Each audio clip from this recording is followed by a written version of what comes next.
turakomeje n'inkuru yacu umubyeyi mubi igice cya gatatu. Twari twasoreje aho Rwibutso hari umugabo umushukisha amafaranga ashaka ko yamukorera, ariko Rwibutso ataraza ari kubitekerezaho.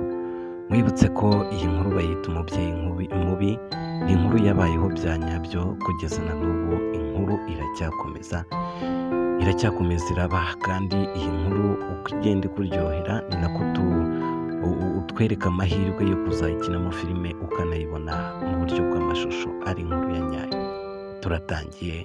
dutangiriye mu rugo kwa muzehe, kwa sekuru wa Rwibutso.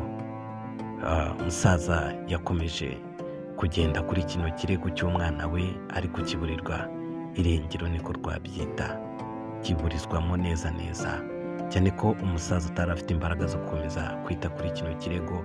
Umusaza ari umuntu wikundira inzoga, bwa mbere yabyirutsemo ashyushye, ariko uyu munsi urabona ko yataye umutwe, urabona ko atari no kubitekereza, bisa nkaho yabyibagiwe iby'umwuzukuru we. Ba nyirasenge nabo barishimye, nta kibazo, ntabwo bagitekereza ngo umwana ari hehe. Mwibutse ko umwana ubu yamaze kugera mu rugo, bamubwiraga yuko urwo rugo baroga, bamubwiraga ko urwo rugo baterekera, ni rwo rugo umwana ari kubarizwamo. Uretse ko ubu hari umusaza uri kureba uwo mwana, ushaka ko yajya kwiberayo, ndetse akajya amuha amafaranga icyatanu. Rwibutso nijoro aryamye yabitekerejeho, atekereza ku mafaranga. Ni ubwa mbere amafaranga yari yumvise azajya ahembwa yari kuzaba ageze mu ntoki ze. Wibutse ni mu myaka ya kera, icyatanu cyari cyinshi cyane, yumvaga ari amafaranga menshi cyane. Arangije akomeza kugenda abitekerezaho. Bukeye mu gitondo ajya kuragira inyoni, yongera kuvugana na wa mugabo. Noneho barabyemeza neza ko agomba gufata imyenda ye akaza kuri wa mugabo. Byatinze, Rwibutso yarabyutse mu gitondo azinga imyenda ye nk'ugiye kuragira inyoni, ahita akwepa ajya kuri wa mugabo. Mwibutse muri runo rugo avuyemo baramukundaga cyane, kandi bavuga yuko muri runo rugo baterekera, bagira amagini ndetse n'amarozi. Nubwo Rwibutso yagiye ajya mu rugo rwa wa mugabo wamushukaga, wamubwiraga ko azajya amuhemba icyatanu, akamugurira imyenda ndetse akamujyana no mu ishuri. Yarahageze, arakomanga, arategereza. Nyuma y'akanya gatoya baza gukingura. Baje kumukingurira, umugabo aramureba, arishima cyane. Numbaza impamvu uyu mugabo ari gushuka uyu mwana. Nuko ntibyatinze, Rwibutso atangira kujya ajya kuragirira inyoni wa mugabo mu kibaya nyine cy'umuceri. Maze Rwibutso akomeza kubikora. Ukwezi kwa mbere kurashira, kwa kabiri kurashira, ndetse anatangira kwiga amashuri ye. Atangira mu mwaka wa mbere. Icyo kigo cyari giherereye mu karere ka Ruhango, aho bita mu Kabingo. Ndakeka hari abahazi bari kumva iyi nkuru. Nicyo kigo yizemo bwa mbere. Yiga mu wa mbere, amaze gukora amezi 3 ageze 4,500, nibwo yasabye wa mugabo ko yatega agasubira kwa sekuru. Mwibutse kwa sekuru baramwibagiwe, ntibakibuka amakuru ye.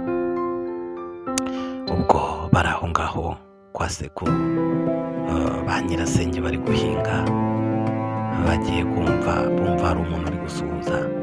Bari guhinga munsi y'urugo. Wose umuntu uri gukomangara, wose umuntu uri gusuhuza.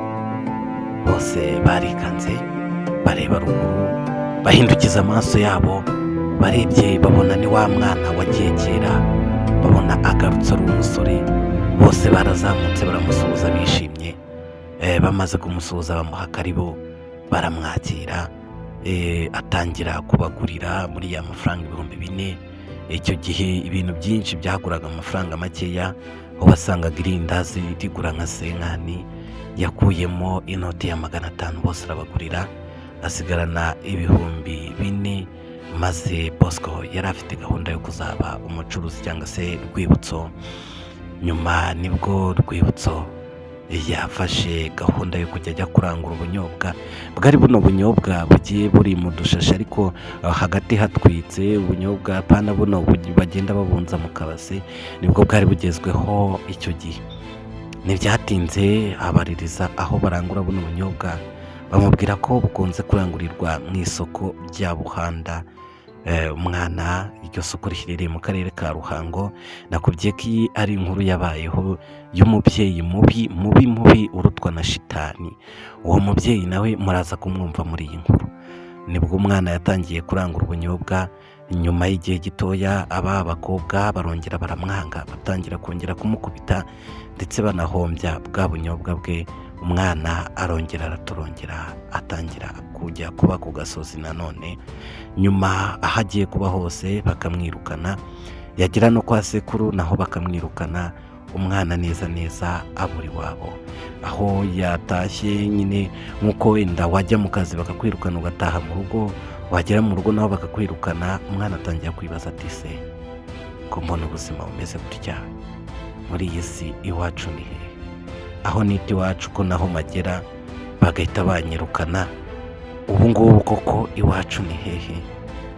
Ni hehe nkwiriye kuba ndi? Umwana yararize ikiniga cyinshi, umwana ararira, ariko byose byari impfabusa. Yaraye hanze inshuro nyinshi, bamuraje hanze, yaburaye inshuro nyinshi. Nuko yakomeje kugenda akora akazi hirya no hino, ariko aho agiye hose akajya ababwira ko yiga, akomeza kugenda asaba akazi ariko anababwira ko yiga, bakagenda bamwemerera. Ikigo cyo mu Kabingo ubwo yarakimutse bitewe n'aho hantu yagendaga aba. Nuko wa mukuru we witwa Jack yakomeje guhatiriza nyina, aramubwira ati kuva kera wambwiye yuko hari umwana tuvukana uba i Musanze, ndashaka kuba nafata igare nkagenda nkajya kumureba.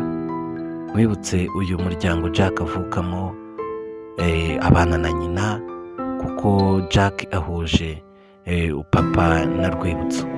Jack yafashe igare ajya kureba uwo bakuvugaga ko bavukana mu murenge wa Musanze.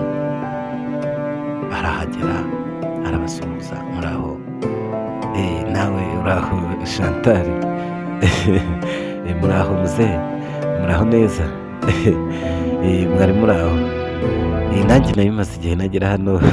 Nibyo sha, wari umaze igihe rwose utadusura, ariko twagutekerezaga. Ariko nizere ko na mama wari aho ngaho. Ari aho nta kibazo, ni ukuri. Ababyeyi bose bari aho. Yego. Nuko bose baramwakiriye, batangira kuganira, ababwira yuko yaraje kureba uwo murumuna we ngo amusuhuze ndetse ko hari n'akazi yamuboneye. Nuko bose bararebana, bamubwira yuko murumuna we yabananiye, yatorongeye. Umwana yatashye ababaye, aragenda inkuru zose zitekerereza mama we. Mama yaramubwiye ati mwana wanjye rero ntabwo uzi ukuntu bimeze, niyo mpamvu nanze kujya gukurira kwa sogokuru. Hariya hantu nta rukundo bagira na ruke, habe na rutoya. Uriya mwana kuva kera numvise ubuzima yabayemo, numva nshatse kurira. Nubwo bavuga yuko ba mukasi badakunda abana babo, ariko njye nubwo ndi mukasi aramutse aje hano twabana, kuko ubuzima arimo hariya ntabwo azigera bubamo na rimwe. Bariya bantu nubwo ubona bagusekera ni abagome cyane, n'umuryango w'abagome. Niyo mpamvu mbona nashaka kujyayo. Buriya baramukubise, bamufashe nabi, arangije aratorongera aragenda. Mperutse kujyayo kumusura na ba Violeta. Ngezeyo ndebye ukuntu umwana umusatsi wacuranye, ngezeyo ndebye ukuntu ameze nk'uwarwaye bwake, ndababara. Nahise nsinya ko ntazongera kugaruka hariya hantu ngo mbone uriya mwana ameze kuriya. Ubwo rero nyine nta kundi, nyine ubwo yaraturongeye. Imana nimufasha azakomeza abeho, ariko hari ahantu ntabwo ari abantu beza. Jack byaramubabaje cyane, agahinda karamwica, arara abitekerezaho. Ariko bwaragiye asubira kwa sekuru, arababwira ati nimwumva amakuru yahari muzambwire. Nuko Jack yakomeje gutekereza aho murumuna we ashobora kuba yaragiye. Murumuna we nawe ari kugenda higa akazi ahari hirya no hino, hamwe bamwirukana ahandi bamufata, birakomeza. Nuko murumuna we yaje kwibaza ati ese ubundi mama wambyaye yaba ari nde, ko nigeze numva inkuru za mama na papa, byagenze gute? Nuko yaje gufata umwanzuro wo gusubirayo kwa sekuru. Mwibutse ko Jacques ari kumushaka. Akigerayo bahamagaye Jacques bamubwira ko yagarutse mu rugo. Jacques yitegura kuzasubira i Musanze kujya kureba murumuna we wari wagarutse mu rugo. Icyo gihe noneho yagarutse atangira gucuruza utubiswi kuko yumvaga akunda gucuruza cyane, ari nako abaza sekuru amakuru y'ababyeyi bamubyaye. Sekuru yaramubwiye ati icara hano mubwire uko byagenze. Nuko we na sekuru batangira kuganira. Icyo gihe sekuru yicaye hasi afite urwa mu icupa, atangira kuganiriza umwuzukuru we. Aramubwira ati rero mwana wanjye, nubwo bano bakobwa bagufata nabi, nubwo nanjye ntacyo nkumariye, ariko ndagukunda nk'umwuzukuru wanjye. Nyoko wakubyaye yaraje guta hano nyuma yo gutandukana na so. Baragiye baba i Kibungo, bahaba igihe kirekire. Papa wawe ntabwo yigeze aba hano, ndetse nta nubwo azi isura yawe. Aheruka atera inda ariko ntakakuzi. Nyoko rero nawe amaze gutana na so yaraje gusiga hano ageze Kigali. Bivugwa yuko ngo yagiye agashaka undi mugabo, ndetse ngo ubu ngubu akaba yarabaye n'umukire, ngo bacuruza iduka ahantu bita za Nyacyonga mu mujyi wa Kigali, ngo niho bibera. Ubwo rero kuva nyoko yaguta hano ufite imyaka 2, ntabwo turongera kumubona, ntabwo yigeze ahindukira ngo agaruke kukureba. Nuko rero bimeze, twarakufashe turakurera, dukomeza kugukamira amata. Nyogokuru wawe yari akiriho atarapfa. Ngo nyogokuru yarapfuye muze? Nyogokuru yarapfuye? Nibyo mwana wanjye, nyogokuru yarapfuye. Yari yasabye ko waba uhari ngo ugende ujye kumushyingura, ariko byahuje nuko wari waragiye, niyo mpamvu utigeze ubimenya. Nyogokuru niwe wakundaga uyu mwana. Umwana yumvise ko nyirakuru yapfuye, agahinda karamwica, amarira aba menshi. Umwana biramucanga ahita ajya mu nzu. Ariko inkuru yose y'inkomoko ya se nuko bamutaye byose amaze kubimenya. Mwibutse bano bakobwa uyu musaza ntabwo bamukunda, nta nubwo bashaka ko yakomeza kuba hano. Nyuma y'igihe bagombaga kumwirukana akongera agatorongera, ariko mbere y'uko atorongera bwarakeye mukuru we yari yamaze kuhageza. Igare yaje kumureba, yaje kumusura. Nuko Rwibutso yahoberanye na mukuru we, barahoberana biratinda. Mukuru we batangira kuganira, ati naje kugushaka ndakubura, numvise ibintu byose wanyuzemo. Mama wanjye yanganirije iby'ubuzima bwawe, birambabaza. Nubwo tudahuje ababyeyi bose, ari kuri mukuru murumuna wanjye. Numvise ubuzima wabayemo, nubwo iwacu tutari abakire, ariko nakujyana ukaba iwacu. Nakuboneye akazi iruhande rw'iwacu, byibuze waba uri iruhande rw'iwacu nkureba. Ndabizi wambwiye ko wiga, bambwiye ko wiga, ngaho usigaye uba amakuru yawe yose bari bayazi. N'ahantu nakuboneye akazi batuma wiga, ugakomeza kwiga amashuri yawe, n'aka kantu kagacuruza, byose ntabwo bazabikwangira. Ni inshuti zacu, ni inshuti z'umuryango. Nari nabibasabye, babwira yuko ngomba kukuzana, kandi bazajya baguhemba amafaranga 8,000. Noneho umwana yari ari kugenda akura, urumva bamubwiye ko agomba kujya ahembwa 8,000. Ntiyatinze kubyemera, yaramubwiye ati ejo uzaza umware, nzaba niteguye. Nuko Rwibutso yafashe udufaranga yari asigaranye, yari amaze gucuruza muri za biswi ze, akuramo inkwavu azishyira mu kazu. Agira umusaza ati uzancungire zino nkwavu zanjye, Mu gitondo bwarakeye Jack agaruka kureba murumuna we, niko guhita amujyana ahantu bita mu Miko. Mu Miko ni mu karere ka Nyamagabe, mu murenge wa Cyanika. Aho ngaho mu Miko rero naho habaho na kotiki, ari inkuru yabayeho. Umwana yarahageze, bamujyana mu Miko aho bita Igitega, kuba ariho ajya kuba neza. Bamushyira mu rugo rwiza cyane. Urwo rugo rwari urwo abaporofeseri cyangwa se ba profe nyine baba bigisha, bari abanyabwenge bose, yaba umugore n'umugabo, bari abarimu, bemera ko azajya yiga. Baramubwira ati weho akazi karoroshye, uzajya ubyuka mu gitondo wahirira inka mbere yo kujya ku ishuri, usigue ubwatsi, ntuzajya umara kwahira rwose, ujye ukora icyo ushaka. Bamujyanye kumwereka aho azajya avoma, barahamwereka ibintu byose barabimwereka, ndetse batangira kumufata neza nk'umwana wabo. Bamwereka inzu azajya araramo iri hanze, rwose ubona yuko ari ibintu byiza cyane.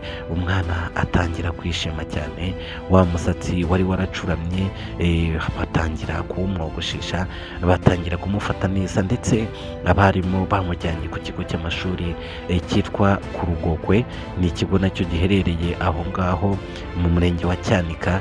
Bajya kumwandikisha, icyo gihe yari ageze mu mwaka w'amashuri wa 3 primaire. Niho bamujyanye bamusabira gukomereza amasomo ye muri iryo shuri. Bosco cyangwa se Rwibutso yakomeje kuba ahangaha, haba igihe kitari gitoya cyane ariga, ndetse uyu mwana Rwibutso yari afite ubwenge bwinshi. Tuvuye rero kuri Rwibutso, reka tugaruke mu mujyi wa Kigali. Nk'uko babitubwiye, hari umubyeyi ubana n'undi mugabo. Urabona ko ni umudamu ugeze mu myaka mikuru, cyangwa se mu myaka nka 65 gutyo. Umudamu ubana n'umugabo. Uyu mudamu ahari hari umugabo waje, umugabo wasinze, aza akupita uyu mudamu urushyi rwa mbere. Batangira kurwanira aho bacururiza. Abantu bose barahurura, bo mu gasoko ka Nyacyonga barahurura, barakiza, baravuga ati mureke aho kurwana.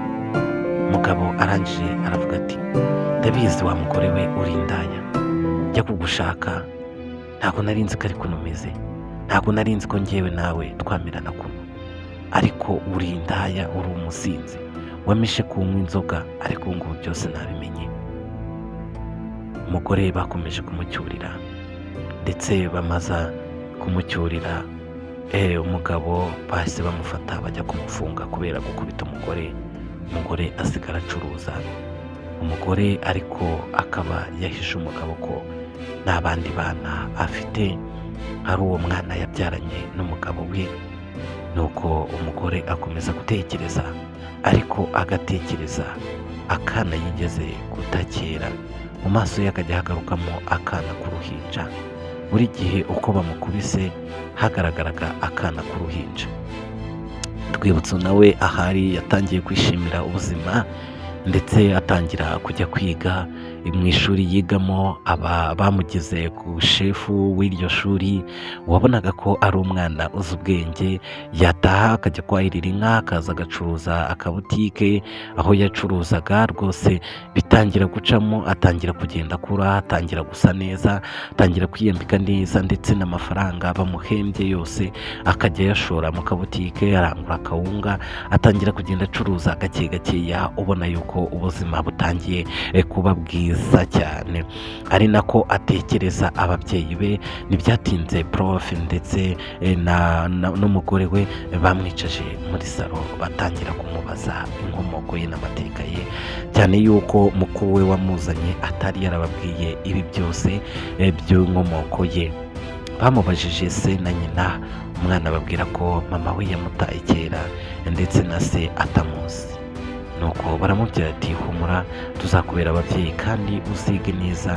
Niwiga neza mu muhanga uzagera kure, kuzageza ubwo ababyeyi bawe bazakwizanira. uyu mwana buri uko yajyaga kwahira yakundaga kuririmba cyane, yumvaga mu buzima bwe azaba umuhanzi, ndetse bano ba prof yakoreraga bamuteye kuraje nyinshi cyane yo kuzaba umuntu ukomeye, kugira ngo ababyeyi bamusize bazamwifuze cyangwa se bazamubone bamugarukire. Iyi nkuru rero ni inkuru yabayeho bya nyabyo. Umunsi umwe rero nibwo yegereye umugabo witwa Oscar. Ni Oscar yari umu DJ, ariko uyu mwana ntiyari azi gutandukanya iby'aba DJ n'abaproducer bakora indirimbo. Yaramwegera amubaza ati se ko mfite impano yo kuririmba wankorera indirimbo? Oscar ntiyatinze nk'umutubuzi wese, yaramubwiye ati indirimbo nayikora, biragusaba kubona amafaranga 10,000 byonyine nka gukorera indirimbo. Ntibyatinze uyu mwana uko yajyaga kwahira akaca kwa Oscar, bari baturanye, akarikodinga indirimbo barikodingishije laptop. Oscar nawe yashatse indirimbo ndetse na beat y'abandi ayihuza n'amajwi y'uyu nguyu, arangije aramwumvisha aramubwira ati indirimbo yakoretse ntugire ikibazo. Yarishimye cyane uwo munsi, atahaseka abona ko indirimbo yayikoze. Ntibyatinze ashaka abana b'inshuti ye bakora amashusho y'iyo ndirimbo bayakoresheje telefone, bakajya bayafatisha telefone ya touch. Amashusho batangira kuyakora, Rwibutso atangira kwigira umusitari gutyo, yaba ku kigo atangira kwaka uruhushya rwo kuririmba. Ndetse uyu nguyu ntibyatinze aho yagiye yahahuriwe n'inshuti ye bita Kariste. Inshuti ye rero bakomeza kuba inshuti cyane, iyo nshuti bajyanaga kwahira baba inshuti, baramenyana, na n'ubu baracyari inshuti. Mwibutse ko ubu ngubu ho bamaze kuba abasore, nzayigarukaho neza cyane, tuzagenda tuyumva kugeza kuri finali, n'uburyo ibi byose tuzagenda tubyumva. Amaherezo y'uyu mwana yavuyemo umuntu umeze ute, cyangwa se byagenze gute? Ese mama we bazahura? Ese papa we bazahura? Ibi byose uzabisobanukirwa muri iyi nkuru. Ni inkuru yabayeho nk'uko nabikubwiye, kandi iyi nkuru irateganywa no gukina muri filime. Mwandike muri comment icyo mwifuza ko iyi nkuru yagaragaramo, nimba ari filime cyangwa se gukomeza kuyivuga mu nkuru.